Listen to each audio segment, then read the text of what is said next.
رسول کی میرا قرآن قرآن قرآن۔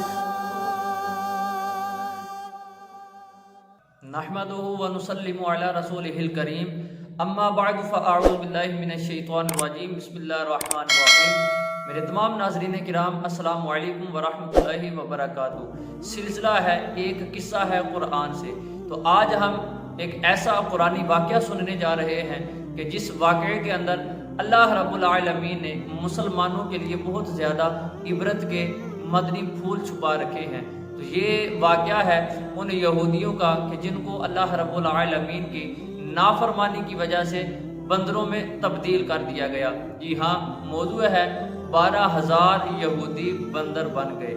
تفسیر ساوی کے اندر آیا ہے کہ حضرت داؤد علیہ السلام کی قوم کے 70,000 آدمی مقام عقبہ میں سمندر کے کنارے ایلا نامی گاؤں میں اپنی زندگی بسر کیا کرتے تھے۔ جی ہاں، وہ لوگ بہت ہی زیادہ فراخی اور خوشحالی کی زندگی گزار رہے تھے۔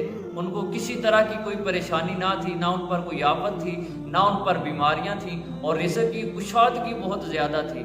تو اب اللہ رب العالمین نے ان کی طرف نظر فرمائی اور ان کو آزمانے کے لیے، ان کی آزمائش فرمانے کے لیے ان کو ایک امتحان کے اندر ڈالا۔ تو وہ امتحان اس لیے اللہ رب العالمین ڈالتا ہے تاکہ وہ اپنے بندوں کو آزمائے کہ یہ لوگ جو ہے وہ فراخی رزق میں، خوشحالی کی زندگی میں مجھے کتنا یاد کرتے ہیں۔ وہ تو اللہ رب العالمین کو یہ بھی معلوم ہے، لیکن اللہ رب العالمین دیکھتا ہے، اپنے بندوں کو آزماتا ہے کہ یہ پریشانی میں اور میرے حکم کے اندر میرا شکر ادا کرتے ہیں یا پھر میری ناشکری کرتے ہیں۔ تو اللہ رب العالمین نے ان کو امتحان کے اندر ڈال دیا۔ تو امتحان یہ ہوا کہ ان کو سینچر یعنی ہفتے کے دن شکار کرنے سے منع کر دیا گیا۔ تو اب ظاہر سی بات تھی کہ وہ لوگ سمندر کے کنارے رہا کرتے تھے، تو سمندر کے اندر سے ہی وہ شکار کرتے، مچھلیوں کا شکار کیا کرتے تھے۔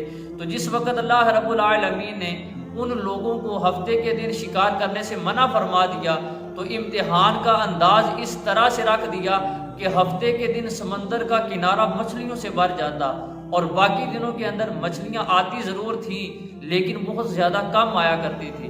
تو اب یہ لوگ تھوڑا پریشان بھی ہوئے۔ وہ جب دیکھتے کہ سمندر کے کنارے بھرے ہوئے ہیں تو اللہ کا فرمان سمجھ کر وہ باز آ جاتے، مگر ایک دن ان لوگوں کے ذہنوں کے اندر شیطانی ہیلا آیا۔ شیطان نے ایک مشورہ ان کو دیا کہ تم ایسا کرو کہ سمندر کے کناروں سے چھوٹی چھوٹی نالیاں بنا کر دوسری طرف کچھ حوض بنا لیے جائیں۔ تو جس وقت ہفتے والے دن وہ مچھلیاں آئیں گی تو وہ کناروں سے نالیوں کے ذریعے تمہارے حوض میں آ جائیں، تو پھر ان نالیوں کے منہ بند کر دینا اور اس دن شکار نہ کرنا بلکہ اگلے دن شکار کر لینا۔ تو اس طرح تم گنہگار بھی نہ ہوگے۔ مگر ان بدبختوں نے یہ نہ سوچا کہ یہ بھی شکار کرنے کا ہی ایک طریقہ ہے کہ جب وہ حوضوں کے اندر قید ہو گئی، مچھلی کا شکار تو یہ ہے کہ اس کو قید کر لیا جائے، اس کو پکڑ لیا جائے۔ تو اب یہ ان کے حوضوں کے اندر جب قید ہو گئی تو یہ بھی شکار ہو گیا، تو جو ان کے لیے جرم قرار دیا گیا تھا۔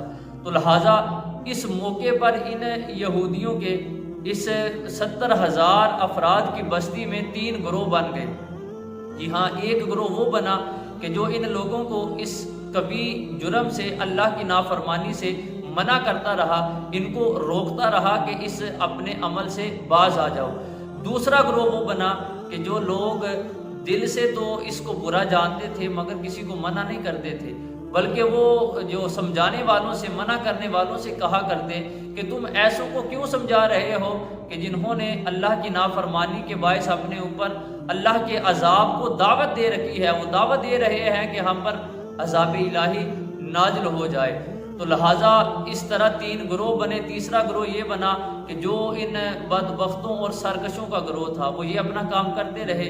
تو جب ان لوگوں نے کام شروع کر دیا تو جو منع کرنے والے تھے، اللہ کے فرما بردار بندے تھے، ان لوگوں نے یہ بات کی کہ اب ہم ان نافرمانوں کے ساتھ کوئی میل ملاپ نہیں رکھیں گے، کوئی کسی طرح کا جو ہے ان کے ساتھ ہمارا تعلق نہیں رہے گا۔ تو اب یہاں پہ ایک بات ہمارے لیے سمجھنے والی ہے کہ ان لوگوں نے اپنے سے تعلق کو ختم کر دیا، ان لوگوں کے ساتھ تعلق ختم کر دیا۔ کیوں؟ اس وجہ سے کہ یہ نافرمان ہیں اللہ کی نافرمانی کر رہے ہیں، اور ان پر جب عذاب نازل ہوگا تو وہ عذاب ان کی وجہ سے ہم پر بھی نہ آ جائے، تو لہٰذا ان لوگوں نے اپنا سب کچھ ان سے جدا کر لیا، اور فیصلہ یہ ہوا کہ گاؤں کے درمیان میں ایک دیوار کو کھڑی کر دیا جائے، تو وہ لوگ اپنا علیحدہ کام کریں اور ہم اپنا علیحدہ رہ کر اپنا کام کریں گے، تو ہم نہیں چاہتے کہ اللہ کا عذاب ہم پر بھی نازل ہو جائے۔ تو لہٰذا جب حضرت داؤد علیہ السلام کو اس بات کی خبر ہوئی تو حضرت داؤد علیہ السلام نے بڑے دکھ کے ساتھ ان بدبختوں پر لعنت فرما دی۔ تو اب اس کا اثر یہ ظاہر ہوا کہ ایک دن آیا تو ان نافرمانوں کا کوئی بھی جو آدمی تھا وہ باہر نہ نکلا۔ جب باہر نہ نکلا، آدھا دن گزر گیا، تو وہ جو فرما بردار تھے انہوں نے دیواروں پہ چڑھ کے دیکھا، تو جس وقت ان کی طرف دیکھا تو کیا دیکھتے ہیں کہ سارے کے سارے جتنے بھی افراد تھے بندروں کی شکل میں مسخ ہو چکے ہیں، ان کی شکلوں کو، ان کے پورے جسم کو بندر بنا دیا گیا ہے۔ تو وہ لوگ جلدی سے دوڑ کر دروازوں کو کھول کر ان کی طرف آئے، اور جس وقت ان کے پاس آئے تو ان کے رشتہ دار جو تھے نا، وہ اپنے اپنے رشتہ داروں کو پہچانتے تھے، جو بندر بنے تھے وہ پہچانتے، اور اپنے رشتہ داروں کے پاس آ کر ان کے کپڑوں کو سونگھتے اور زاروں کی طرح آنسو بہاتے۔ اور یہ جو بندر بننے والی قوم تھی نا، یہ 3 دن کے اندر اندر یہ نہ تو کچھ کھا سکے نہ کچھ پی سکے، اور 3 دنوں کے اندر یہ سارے کے سارے ہلاک ہو گئے۔ ان کی اللہ رب العالمین کی فرما برداری کرنے والے تھے، ان لوگوں نے اللہ کا شکر ادا کیا کہ اللہ نے ان کو ان ہلاک ہونے والوں سے بچا لیا ہے۔ اور اسی واقعے کو اللہ رب العالمین نے سورہ بقرہ کے اندر پہلے پارے کے اندر اللہ رب العالمین نے اجمالی طور پہ بیان فرمایا، وَلَقَدْ عَلِمْتُمُ الَّذِينَ اعْتَدَوْا مِنْكُمْ فِي السَّبْتِ فَقُلْنَا لَهُمْ كُونُوا قِرَدَةً خَاسِئِينَ۔ اور تحقیق آپ ان لوگوں کے بارے میں بھی جان چکے ہیں کہ جن لوگوں نے ہفتے کے دن کے بارے میں سرکشی کی، وہ حد سے بڑھے، اور ہم نے ان سے کہہ دیا کہ تم دھتکارے ہوئے بندر بن جاؤ۔ اور اس کا تفصیلی واقعہ سورہ اعراف کے اندر موجود ہے۔ اگر ہم اپنے آپ کو سمجھانا چاہتے ہیں، صراط مستقیم پہ چلنا چاہتے ہیں، تو پھر قرآن کریم کو پکڑ کر اس کی تلاوت کر کے اس کے ترجمہ و تفسیر کو سمجھ کر اپنے آپ کو ہم عبرت دلائیں اور بروں کے انجام سے ڈرائیں، تو ہمیں جو ہے وہ اللہ رب العالمین کی رحمت سے امید ہے کہ ہم سیدھے راستے پہ چل پڑیں گے۔ اب اس قرآنی واقعے کے اندر ہمارے لیے درس عبرت کیا ہے؟ ہمیں یہ بات معلوم ہوئی کہ اللہ رب العالمین کے احکام کے اندر شیطانی ہیلا بازیاں کرنا، شیطانی پراپوگنڈے کرنا، اور پھر طرح طرح کی جو ہے وہ اپنے طریقے نکال کر اللہ کی نافرمانیاں کرنا، یہ کتنا بڑا جرم ہے، اور اس کی وجہ سے اللہ رب العالمین لوگوں کو ہلاکت میں ڈال دیتا ہے۔ کاش کہ ہم مسلمان بھی ان چیزوں کو سمجھ سکیں کہ آج ہماری حالت بھی انتہائی بری ہے۔ آج ہمارے اندر دنیا جہاں کے وہ سارے کے سارے گناہ پائے جاتے ہیں کہ جن کی وجہ سے ایک ایک گناہ ہوتا تو امت کو غرق کر دیا جاتا، امت پر طوفان برپا ہو جاتے، بارشیں آ جاتی، ان پر پتھروں کی بارش ہو جاتی۔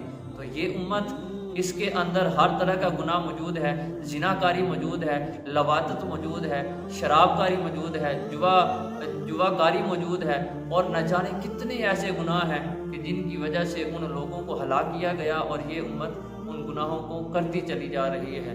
تو یہ تو اللہ کا فضل ہے کہ اس نے اپنے حبیب کے صدقے ہماری شکلوں کو نہیں بدلا، ہماری کرتوتوں کی وجہ سے ہمارے دروازوں پہ نہیں لکھا گیا کہ اس نے رات کو یہ گناہ کیا ہے، ہماری کرتوتوں کی وجہ سے ہمیں بندر نہیں بنایا جا رہا، بلکہ ہمیں اور مہلت دی جا رہی ہے کہ کبھی نہ کبھی تو یہ لوگ اللہ کی رحمت کے سائے میں آ کر اپنے آپ کو ان حرام کاریوں سے اپنے منہ کو موڑ کر صراط مستقیم کی طرف چل پڑیں گے، جس کی وجہ سے اللہ رب العالمین مسلمانوں کو بڑا اعزاز عطا فرمائے گا۔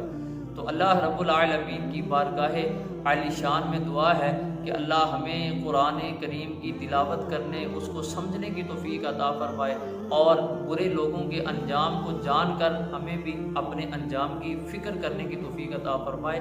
آمین بجاہ النبی الامین وما علیہ الا البلاغ المبین۔